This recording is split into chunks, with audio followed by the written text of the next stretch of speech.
Somali forces have launched air and ground assaults targeting the town of Barire, about 40 kilometers outside the capital Mogadishu in the lower Shabelle region. The danab unit was trained by U.S. troops and accompanied by forces from the African Union mission in Somalia. The U.S. has not confirmed the operation. It has been carrying out operations in Somalia since the beginning of the year. Well, let's bring you more on this developing story. We're now joined on the line by our correspondent, Abdulaziz Billo. He is in Hargeisa at the moment in southern Somalia. Abdulaziz, just to begin with, what information do we have on this danab group that is carrying out these latest attacks against Al-Shabaab?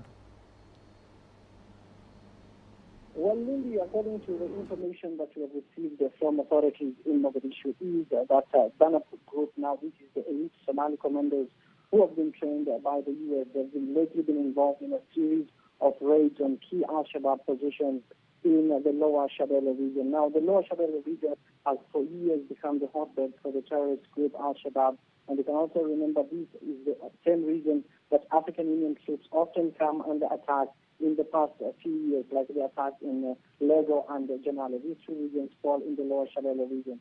Now, interestingly, the authorities here have confirmed the Al-Shabaab militants were kicked out of a town called Barile in the lower Shabelle region after it came under attack by Somali special commanders, AMISOM, supported by the U.S. forces. Now, the U.S. is yet to comment on this attack, but authorities here are saying that they've put back the militants from that area, and this is part of a coordinated number of attacks that they plan on carrying on until they've removed the Al-Shabaab from the lower Shabelle region completely.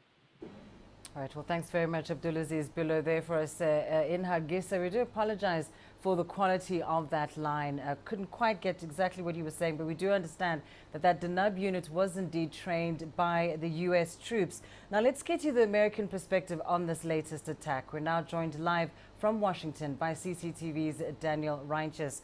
Daniel, just to begin with, has the U.S. confirmed their involvement, or at the very least, have they confirmed this latest operation in southern Somalia? Well, I've been in touch with AFRICOM, and the spokesman has neither confirmed or denied direct involvement in this particular attack, but has given me this statement saying we routinely maintain U.S. forces in the region to monitor terrorist activities and to support the Somali National Army and AMISOM as it seeks to bring stability to Somalia and the region. So, in other words, whether or not the U.S. was directly involved in this attack, it has been involved very, very directly with the support of these emerging elite units. And therefore, based on the knowledge that we have about U.S. operations in that region, it seems fair to suggest that there has been some support in this attack. The U.S. operates drones, has intelligence and surveillance capacity, and also, as I said, is supporting these emerging elite units. And part of that support, obviously, is to provide them with tactical advice when they are carrying out operations. And as it stands, just perhaps expand a bit on the level of commitment we're seeing from the United States. You've touched a little bit on their mandate. Perhaps just tell us a little bit more and how long exactly they plan to work, sort of together with Somali forces and AMISOM. Right, so another part of the statement that they gave us today is Al-Shabaab is a clear and present threat to these efforts to bring stability to the region.